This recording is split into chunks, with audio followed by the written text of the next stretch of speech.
What it do, people? It's your boy Derek back on the mic today. You guys can follow me on Twitter at Dougherty_show. I'm trying to get some more followers on this motherfucker and grow our following so we can become famous. Just give a fuck. I don't give a fuck about being famous, but I do give a fuck about people. So we got Brother Dan on the show, also known as Danaconda at Night, also known as Brother Dan. How you doing, Brother Dan? Dude, I'm doing wonderful, my guy. How are we doing today? Oh, just living. I saw that you were at the baseball game earlier. Oh, it was phenomenal. It was great. Opening day at the White Sox Park. They won 3-2. A little ham, but you know what? A couple drinks in me. I feel 100. You know what I mean? Had to. Opening day baseball. It was perfect. Perfect atmosphere. And they won. So, got some new bling I'm wearing too on top of that. So, I feel good. I feel 100. You said you got some free tickets somehow and some free beers. How'd you manage that?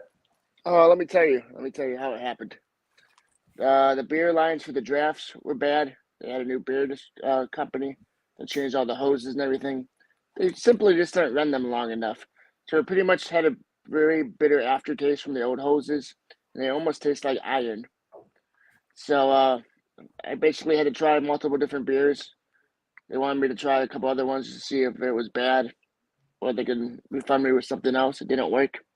So the taste tester? Yeah, I was the taste tester, and then they were like, well, we don't know what to do. I'm like, well, have your supervisor come up here. We'll get this figured out real quick. I told him to have a sip of the beer. They're like, wow, this is pretty bad. I'm like, you can't serve this. You guys are going to lose a lot of money if this doesn't get fixed. It's a really simple fix. Get it done, and then you'll have no issues. So he thanked me for it, gave me 2 free tickets, gave me 2 free Modelo cans, and we were good to go. So it wasn't hard. It was just a simple, it's a communication thing. Boom. That's all it was. And it was good. I was very appreciative. That's pretty cool, though, man. Like, I'm glad the Sox did that. You know what, dude? I appreciate all the input. Matter of fact, here's 2 free tickets for your thoughts. Like, that's pretty awesome, man. And it's good that you saved a lot of, Sox fans out there from tasting some shitty-ass beer, too, bro. So we appreciate you. Before we get started, guys, don't forget, subscribe below. And be sure to hit that like button. We do appreciate you guys helping us out. We literally just need 28 more followers, and then we'll be at 100.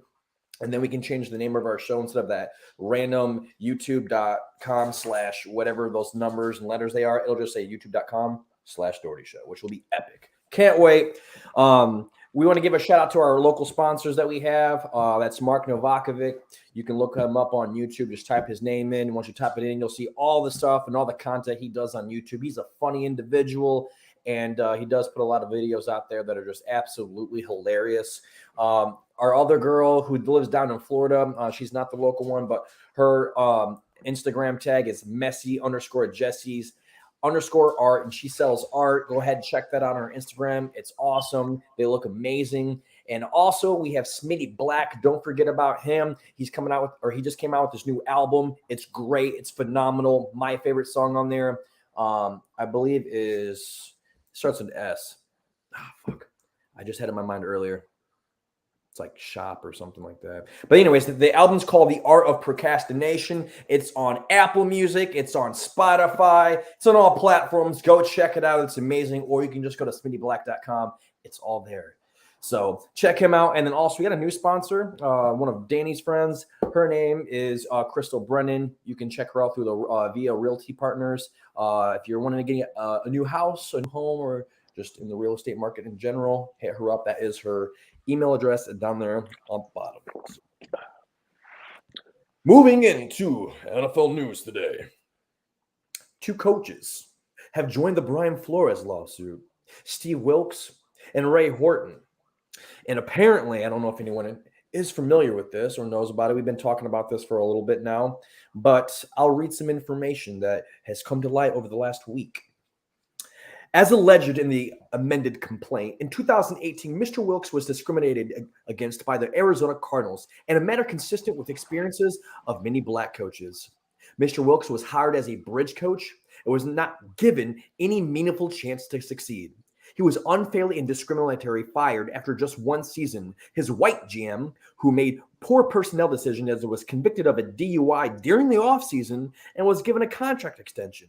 Mr. Wilks was replaced by a white coach, none other than Cliff Kingsbury, who is still in the NFL, who had no prior NFL coaching experience and was coming off multiple losing seasons as a head coach at Texas Tech. Mr. Kingsbury, armed with quarterback Kyler Murray, has been given a much longer leash than Mr. Wilks had, and to his credit, he has succeeded. That said, Mr. Wilks, given the same opportunity afforded to Mr. Kingsbury, surely would have succeeded as well. The allegations pertaining let me get this out of the way so you guys can see. Pertaining specifically to Mr. Wilks are located, and there's the blah, blah, blah, blah at that amended complaint. So there's that one. And there's also another one that they had in there, which is from the other coach that they had to relay. And this is what he said. Mr. Flores and Mr. Wilks are joined by Mr. Horton. Hold on, I'm sorry. Let me remove that. Mr. Flores and Mr. Wilks are joined by Mr. Horton. Mr. Horton was a longtime NFL coach and defensive coordinator. When he was interviewed for the Tennessee Titans head coach position in January 2016, this turned out to be a complete sham interview.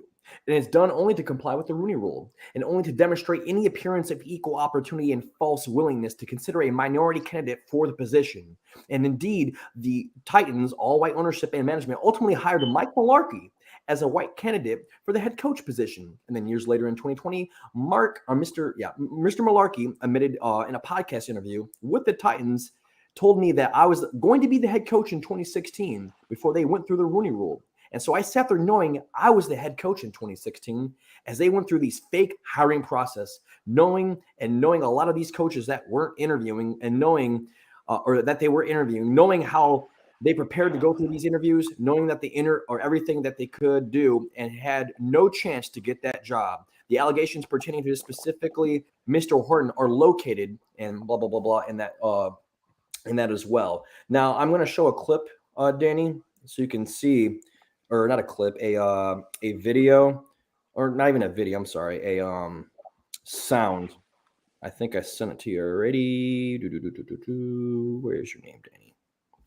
Boom, boom, boom, boom. There it is. Okay, so earlier this week, I heard the audio, and I'm going to play it for our audience so they can hear what Mr. Mularkey had to say, and so you can also hear what he had to say, Danny, and then I'm going to ask you your thoughts on it.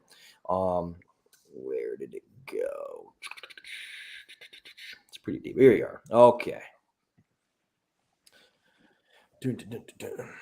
I just go to the 25-minute mark.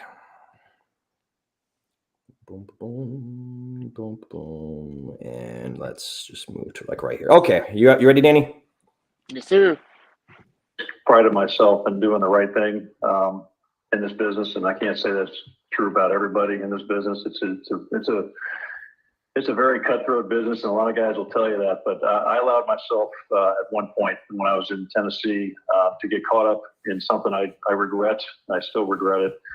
But the ownership there, Amy Adams Strunk and her family, came in and told me I was going to be the head coach in 2016 before they went through the Rooney Rule. And so I sat there knowing I was the head coach in 16 as they went through this fake hiring process, knowing a lot of the coaches that they were interviewing, knowing how much they prepared to go through those interviews, knowing that everything they could do and they had no chance of getting that job. And actually the GM, John Robinson, he was in on the interview with me. He had no idea why he's interviewing me, that I have the job already. And I feel like, I regret that's because I pride myself in my kids first, that they do the right thing. And I always said that to the players, and here I am, the head guy, not doing it. And I've regretted that since then. It was a wrong thing to do. I'm sorry I did that.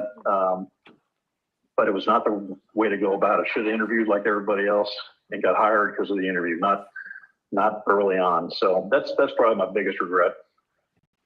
So that's what Mike Mularkey said in an interview back in 2020, man. I do appreciate Mike Mularkey coming out and, telling the whole entire word about that. What are your thoughts on this whole entire situation, Danny?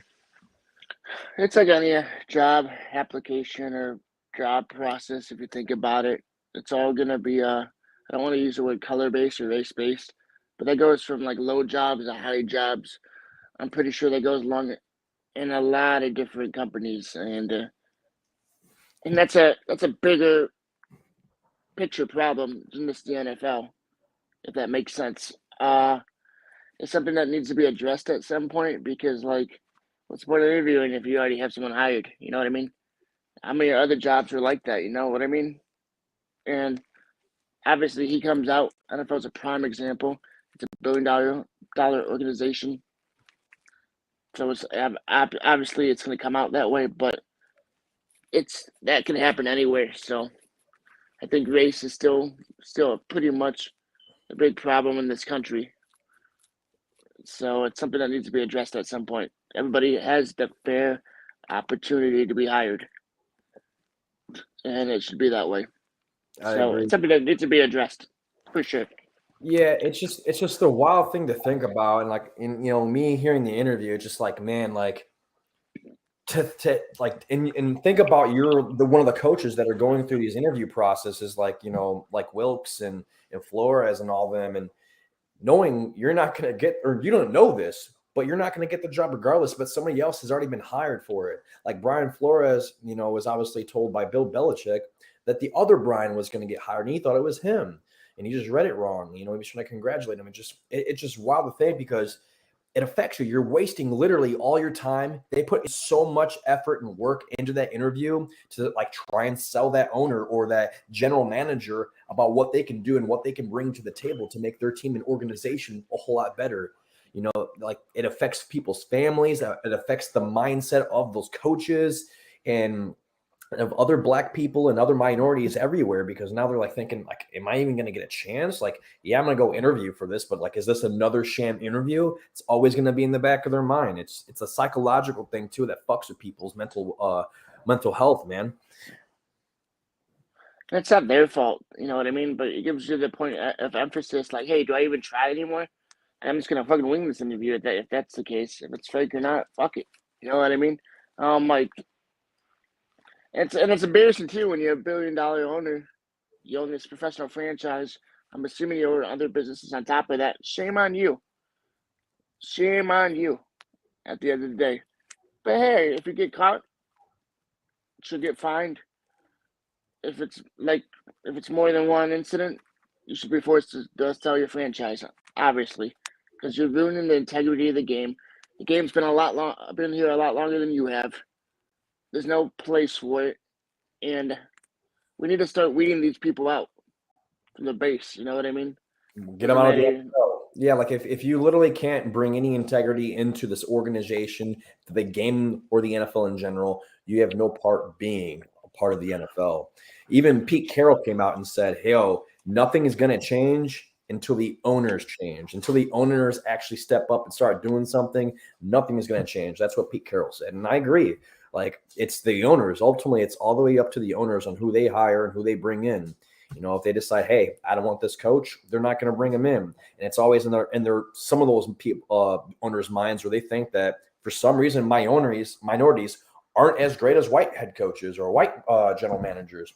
We're getting a little bit better in the personnel and like the bigger jobs like general managers. Like, it's starting to get a little bit better in those aspects. But I mean, women, there's only a couple of women that have jobs and shit like that in the NFL. And that's ridiculous. I know plenty of women who probably know more about football than half my fucking friends, So, it's just mind-boggling and baffling. And I'm kind of glad that Brian Flores isn't settling out of court. I think I'm pretty glad that he's trying to bring it to trial, because that's going to force the NFL to finally do something, and those owners.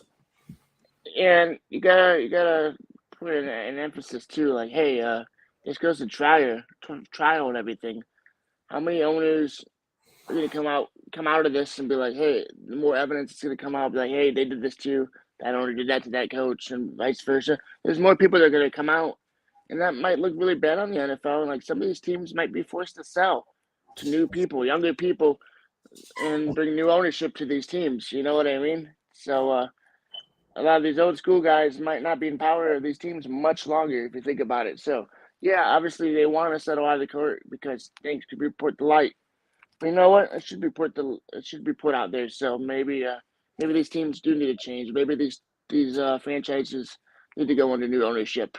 I agree. I mean, it's going to bring everything. If everything comes to light, it just puts it puts more pressure on them to actually do something. When something's settled outside the court, they can hide it and just keep doing the same bullshit they're doing. So, props to those 3 coaches going out there and doing that. Moving on from that, though, allegedly, and I don't know how you feel about this. I was talking about this earlier this week, but Tom Brady, it was going to be a part owner of the Miami Dolphins, and he was also going to be the quarterback of the Miami Dolphins. And that's when he retired, and I guess he came out of retirement and said, never mind. And also, I like that he came out of retirement and it was pretty much like, fuck you, Adam Schefter. But go on, bro. What do you think about him being an owner of the NFL? I'm not owner of the NFL, owner of the Miami Dolphins, like part owner, and then also being the quarterback of that team. And do you think those rumors are true? To a certain extent, maybe it would have happened if some of the bad things with the Dolphins didn't come out of light. You know what I mean? Like with the racism and the hiring processes with Brian Flores. I think that had a lot to do with it. And I know Tom Brady's really close to the vest kind of guy from what I've read, what I watched. He's very big on being fair and just. So anything with that, like why would you want to be part of ownership with someone who's racist, someone that's not fair? Also, why would you want to play quarterback for that team if things are not going to be ran right? Even if you're part owner, I mean, I think if they're not, go ahead. I think it's one of those things that like, hey, I'm just going to back out of. I'm going to come back to Tampa. And I decide to play another year after this season when I'm a free agent. We'll go from there. I agree. I think he did the right move. That would have tarnished his image a little bit, especially with all the lawsuits coming out. Yeah. Well, how would you think of him differently if he did that?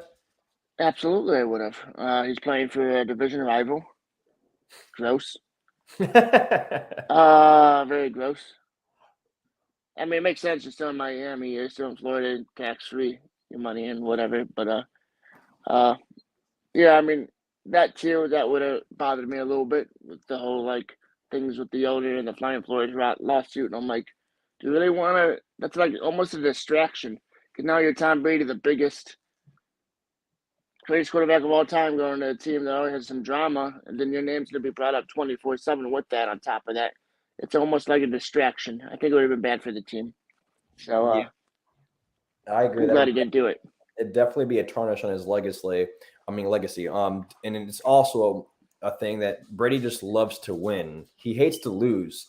And him hearing the fact that the owner was trying to pay Brian Flores to lose games, $100,000 per game, I know that would piss off Tom Brady because he'd be like, no, fuck no, bro. I'm trying to win a fucking Super Bowl, bro. I'm fucking 45 or 44 or whatever it is. I ain't trying to fucking lose. Like, so I can see him just being like, nah, fuck that. Don't want to be an owner of that team. Fuck him. You got to understand, too, he probably has really close ties with Brian Flores from his days as a Patriot. So a lot of people on that coaching staff from the Patriots, I mean, like, I'm sure Bill Belichick and him, Brian Flores, don't have any beef or anything. I'm pretty sure they hashed that out and whatever. But I don't think Tom Brady would go to a team and be like, hey, I want to be part owner and work with this guy that fucked Brian Flores. His chances up. So I'm like, I just think it's like more like a family friendship, make money kind of thing. So I think that's really important to him. So I don't think he would have done that knowing his former ties with former coaches and everything and family and team. So agreed. Moving on from that, we're going to bridge into the Commanders because, there's a lot of ownership trouble. Like there's some troubles over with the Commanders. We've been talking about this last couple of shows, but more shit came to light. We were talking about this saying like, hey, we're waiting for that domino effect to go through, and it fucking came through. Here, let me share some things. Let's see. I think if I'm reading correct, I'm going to take this off because I want to read it a little bit more. But the Commanders are okay. Congress says Washington Commanders broke some financial laws. They were impacting the visiting teams, the season ticket holders. And what that means was they had 2 separate books.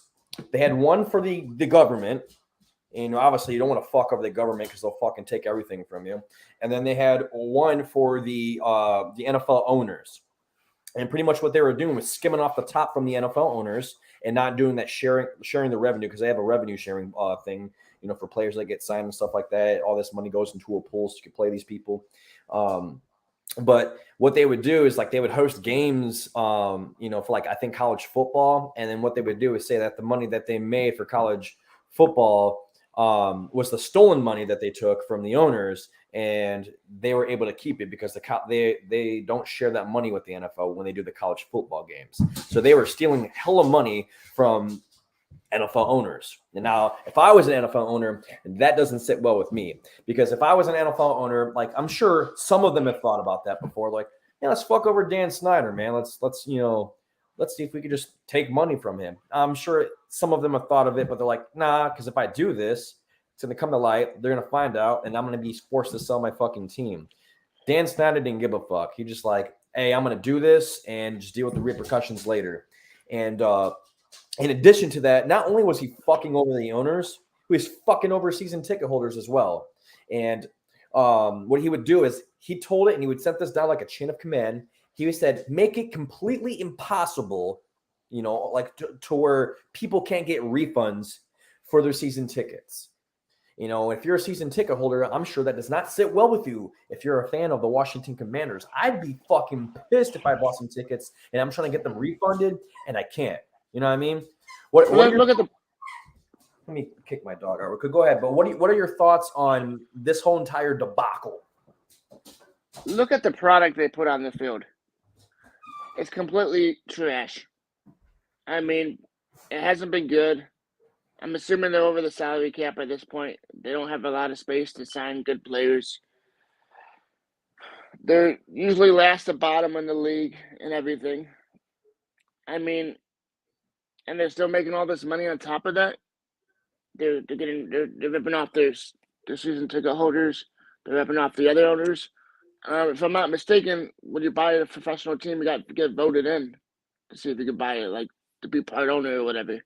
Yep. So, like, yeah, you get voted in by these owners years ago, whatever. Whenever you bought the team, now you're stealing from which I would like to say, like a League of Brothers almost. When you all own a franchise, like League of Brothers, you're stealing from your brothers.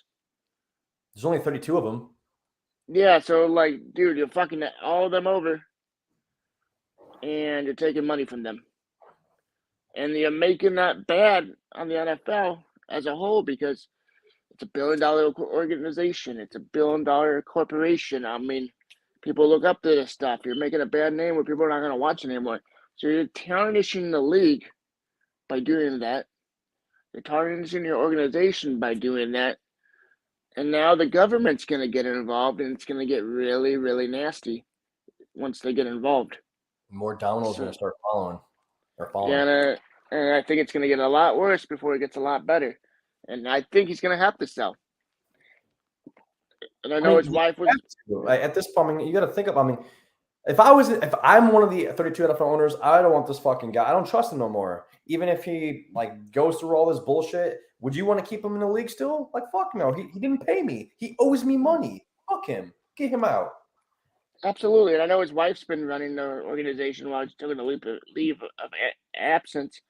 He's a snake. He needs to go. I mean, it's done. It's over with. Don't investigate the sexual harassment charge or anything. We know it's happened already. There's no proof that needs to be. I mean, just get him out of there. Make him sell. He's no longer welcomed in this community. He doesn't belong in any professional sport. He's a cancer. He needs to go. And, I agree. And that's harsh saying that, but I personally don't want to talk bad about anybody, but it's time to go. It's done. It's over with. I mean, there's so many negative things about him already with the whole cheerleading scandal, the toxic workplace. Now there's financial issues, holding money from owners. I mean, it's a long fucking list now. Like at some point, they're gonna come together and say, "Fuck this guy. Let's find somebody else to buy him." Like I don't know, someone who gives a fucking shit. Maybe the players can pitch in and fucking own that team, and there just be a player-owned team. I don't know. How about Derek Jeter and Tom Brady go halves on the? Yeah, there you go. Big name players like Peyton Manning, Tom Brady, Derek Jeter. Yeah, Tom Brady. Whatever. Make them all in there because they all got the money for that shit. They're all rich. I mean, fucking Patrick Mahomes is part owner, I think, of a baseball team. So, or either baseball team or basketball team, something like that. So, what is that? When you have part ownership, it's a minority owner, right? Yeah. Okay. Yeah. But yeah, so I mean that's just wild to me. But I agree with you, man. We need to get them the fuck out of the NFL. Period. Like we don't need people like that. That's also probably another reason why a lot of like other minorities aren't hired. Granted, Ron Revere is there right now, but I mean I don't know. I just get him the fuck out of the league. But also staying in Commander news, there's been some news about Carson Wentz, and no other NFL team placed any bids on Carson Wentz, which makes me think even more of Chris Ballard being a goddamn G, somehow convinced the Washington Commanders that other teams are interested and got them to take and assume the entire contract of Carson Wentz. Like it's mind-boggling to me that they were so sold on Carson Wentz. Like, do you think Carson Wentz is going to do good this year? No, I do not. I don't think so at all. I think he's gonna flop. I think it was a steal by the Colts. You got a phenomenal general manager. If you could, kind of it was kind of like being a snake almost. But I convinced you. But sometimes you got to be cutthroat in this business when because what they gave up for Carson Wentz, they had to make it up somehow in the draft. Pat McAfee made a very good point earlier today, and I was listening to him. It might have been the other day, but he said when he was playing in the NFL, he was blessed to have played with Peyton Manning. But you also have to think of Irsay. Jim Irsay has been around talent, just like Pat McAfee said, his entire life. So he's a football guy. He sees Peyton Manning play for so long, and then he gets Andrew Luck, and he sees Andrew Luck played it for 6 to 7 years, and then he gets fucking Carson Wentz. He's like, oh no, we're not fucking doing this shit again, bro. He's like, get rid of his ass. And the thing I think is going to be kind of interesting is this year with all these distractions going on with the Washington Commanders, I think whether he has a good season or a bad season, I think it's going to be underlooked. Like, I don't think anyone's going to pay attention to Carson Wentz or anything like that because of all the news that are surrounding the Washington Commanders right now. We gotta think. You guys are blessed. You got Peyton Manning. You got Andrew Luck. You even got Phillip Rivers in there for like one season. Even then, that he did not play bad. He played exceptionally well. So I mean, for a quarterback that's 38, 39. So which is great because I'm pretty sure all his 17 children fucking rooted him on to like victory in Indianapolis. But that's neither here nor there. But you guys have been blessed with quarterback play. So when he says that out to the media and people are like, oh, Jim Irsay is a dick. Nah, he knows what he's looking for at a quarterback. He's seen enough of it the last 20 plus years that he knows what good quarterback play is. He just calls it how he sees it, and that's fair. That's fair to me. That's an honest assessment. Andrew Luck was a Hall of Fame quarterback. I don't care what anybody says. I know he retired. Probably won't get a Hall of Fame, but he definitely had Hall of Fame talent. So you guys had the cream of the crop when it comes to quarterbacks. Yeah, you ain't fucking lying, dude. Like I miss Andrew Luck. I really do. But we'll see how Matt Ryan does this year. Some other news in Washington. Well, it wasn't in Washington, technically. It was in Steelers. Dwayne Haskins passed away this past weekend. Our condolences go out to his family and his friends. But some shitty people said some shitty things about him, literally the morning of. Adam Schefter broke the news about it. And then immediately following that tweet that he told everybody what happened, he said that Dwayne Haskins was struggling to make Washington and the Steelers organization. It's like, why the fuck does that even need to be said? So he's already came out and apologized for it. Do I still think he's a piece of shit? Yeah, I don't think he's human. But then it gets worse. I'm going to put this up. Gil Brandt went on a podcast or a show and said this. He was asked about Dwayne Haskins. He says, he was a guy that was living to be dead. It was always something with Haskins. Maybe if he stayed in school a year and he wouldn't do silly things like jogging on a highway.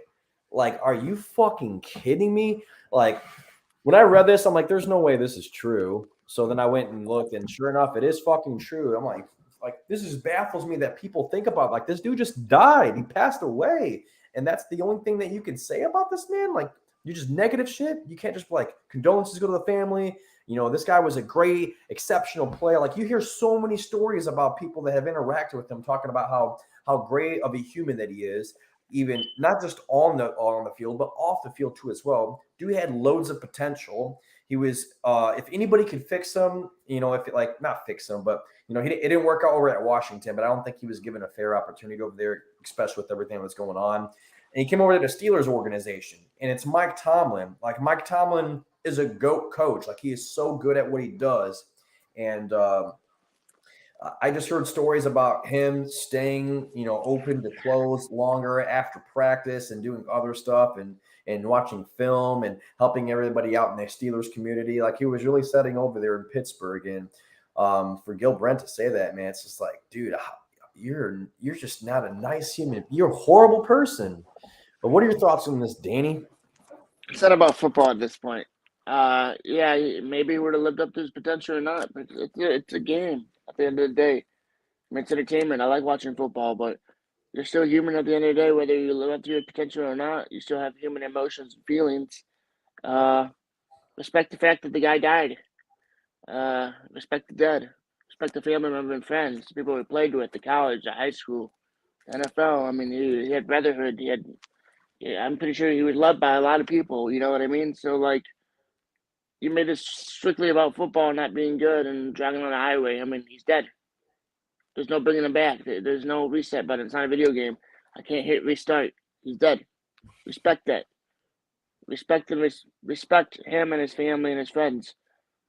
That guy needs to get the shit beat out of him for saying that, honestly. He needs to get fucking bitch slapped for saying something completely that ignorant.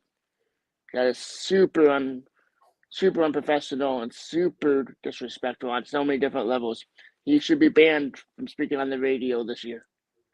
There's no ifs, ands, or buts about it. He should be bitch slapped. It's just totally unacceptable. There's people that are calling unacceptable.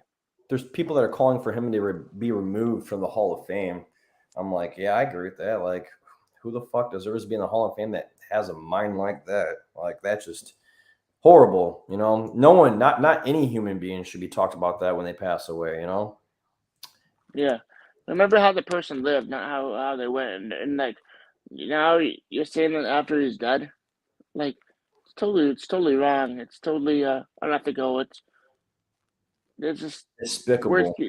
Words can't describe how unfortunate that is what happened to him, and it's unfortunate people are talking bad about him now after his unfortunate passing. So definitely he should be removed. And I forgot the other person that talked bad about him too. Adam Schefter. I mean, he just needs to go too. I mean, it's time. I don't think he will. I mean, he's too good at his job. And he said that, it's kind of like when, someone says something ignorant on radio and whatnot, and they're still on radio. He apologized for it at least, but I mean, I don't think that's enough. I just think that the fact that that's what he had to say instead of saying something good about him, like, it's like, fuck you, man. Could I say the football player with a lot of talent died too young? We never get to see what he truly was capable of doing. That's all you have to say. You could have left it alone. You could have, if that's truly what you didn't feel about saying, but just left it at that, just to be respectful. You know what I mean? It's just not right. It's not right. I agree. Well, condolences to Dwayne Haskins and his family, man. RIP guys. Sorry that you guys are going through that right now. Speaking of other Hall of Famers, I don't know if you know about this, but Terrell Owens, he came on the Pat McAfee show, and I thought something was really intriguing that he said. He said he's joining the fan-controlled football league, so another pro league. He's 48 years old. He looks like he's in the best shape of his life, but he said he never retired. He said he literally never retired. I never knew that. I always thought he retired, but it's just the way that the NFL portrays you and the media like says all this bullshit about you. But it's true. You can go look up shit, and there's not a single article or anything that says that Terrell Owens retired. So I'm glad that he's getting back into football or anything like that. But what do you think about him getting back into football and the fact that he never retired? Makes me want to slam a shit ton of popcorn. Just throw it all in my face, you know what I mean? I don't know, maybe cry, be like, he's my quarterback. I don't know. Some of the media things you said in the past, back in the day. But, no, I mean, he was a phenomenal receiver. I'm sure he could still be a lot better than a lot of other receivers, even at his age. I'm laughing when I'm saying that, but I think Randy Moss can suit back up and play somewhat at a certain extent. You know what I mean? So Have you I seen don't know. Taylor? I mean, Have you seen him? he looks ripped. He's fucking shredded. Like shredded, man. I'm actually I don't know how to fucking watch I think it's on Fubo TV. I think I might watch it or I might sign up to it for like a month just to check him out and see how he's doing. But like, damn, dude. And then that's another thing that annoys me too, is like the media always portrays someone to be bad just because they have a different opinion. And I remember them making him like saying he was like a problem because he was going from team to team to team. And like it was always a stupid ass narrative and shit. And I think that's why everyone thought he retired, including myself. But you know, it like sometimes you fall fault to what the media keeps saying half the time. It's kind of annoying, but I really hope that Tara Owens, you know, like balls out this year and kind of proves a lot of these motherfuckers wrong. Like this dude's 48 years old and still out here balling. Yeah, it's not against NFL elite talent, but I mean it's still football, bro. Like I still think he can do good. It's gonna be Watch fun him be like a third or fourth receiver for Tom Brady in a couple months. Yeah, they see him over in the fan controlled football league. He's like, Tom Brady's like, hey, come over here, man. Play with me. We're about to You don't need to be a number one receiver. You don't need to be a number one receiver anymore. We got Evans. We got Godwin. He probably sure. still, I mean, I don't know. Godwin's pretty fucking good, and so is Evans. But I mean, dude, as a third receiver, dude, he'd be like just a much better version of. I mean, I want to say a much better version of Antonio Brown, but I mean, he's up there, bro. That dude's a fucking beast. A beast. Compared to Antonio Brown and him, he's way better. That's also probably why, like, I was always wondering, because he hasn't been in the NFL in so long. I was like, why hasn't he been put up for Hall of Fame yet? It's because he just because he's been out of the league for so long. I think you have to actually retire. You have to put paperwork there that says you're retired. So he wants to. It seems like he's not going to retire. Or someone calls him like, maybe he was done unfairly. You never know. Blackballed. Boom. Right. Also, speaking of other retired players, not other retired players because Terrell Owens isn't retired, but Tony Gonzalez, he's actually trying to pursue an acting career. I read an article earlier. Kind of inspires me in a way because I was trying to go through acting, and you get a little bit discouraged sometimes when things don't go your way. But he got discouraged, but he's been going at it, and he actually got himself a role now. What are your thoughts on Tony Gonzalez being an actor? I like it. I'm an actor myself. Have you ever watched Danielle and Juliet? Fucking phenomenal acting abilities by myself. To be or not to be, that's the question. I think Tony Gonzalez would be a phenomenal actor, as much as he was a phenomenal tight end. So I'm like, we'll see where that goes. Of all time. No, I mean, I'm just joking with that, but I think it would be good. I think it would be good. I mean, when he talked in his interviews, I liked listening to him talk back in the day. So I think he'd be an actor. I'm not gonna say no Tom Cruise or anything like that, but maybe he'll be in some funny comedies and shit like that. So we'll see where it goes. Probably be a lot better than fucking LeBron James. That dude got worst actor of the year last year. Oh, really? Is that an actual award? It's literally an award. There's like it's called the Razzies or some shit like that. They give out awards for like people who are terrible at things, and they also give an award for someone who came back, like who won the award the previous year and like did good this year or something like that. I didn't watch the new Space Jam, so I want to know. I didn't want to watch it. Don't watch it. It's a fucking waste of money. Like you're gonna get really annoyed. Like, Was it that bad? Yeah, it was bad. Yeah, I won't watch it. But I think Tony Gonzalez got this in the bag for sure. Hell yeah. My belt. I'll watch him. I like to see how dudes. I'm always for everyone to like pursue their dreams. That's another thing. Like that was one of his dreams as a like growing up, and he decided to focus more on football. So like the fact that he's actually pursuing it now, like it just proves to do and goes to show everyone like it's never too late to follow your dreams. Do what you want to do, man. But moving on from that, Calais Campbell is signing with the Ravens. He's going to end his career there. Maybe, he signed a 2-year contract worth up to $16.5 million. How do you feel about him going back to the Ravens? Obviously, that's kind of hefty for a player his age, that contract. Obviously, they suspect him to do quite a bit still at that age. I mean, it's for 2 years though, so it's like around $8 million a year. I want to say. Do I think you still put 8 double-digit sack numbers up? I do. I think. Especially when the Ravens are always loaded on defense anyway, so I think he'll do well.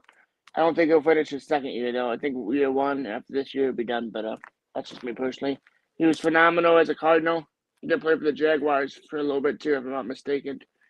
But he's always been a phenomenal defensive end. One of the best we've ever seen. Definitely should be in consideration for a Hall of Fame when his career is over and done with. He's up there. I look forward to watching him in this next 2 years or year, whatever it may be. So, see what happens. Same. I like him. I think he still has a lot left in the tank. He's definitely past his prime already, but he's still better than a lot of other defensive ends that we have in the league. I mean, on our team, all we have is Ngakwe and Kwity Paye's brand new. Like, I think he's better than all the players that we have, besides DeForest Buckner, But I'm talking about defensive ends. It just I feel like he's going to help that team a little bit better, And it just the Ravens, man, they're always predicated on that defense. I just feel like their defense is just always pretty solid or somewhat, in the top 10, top 15 all the time. I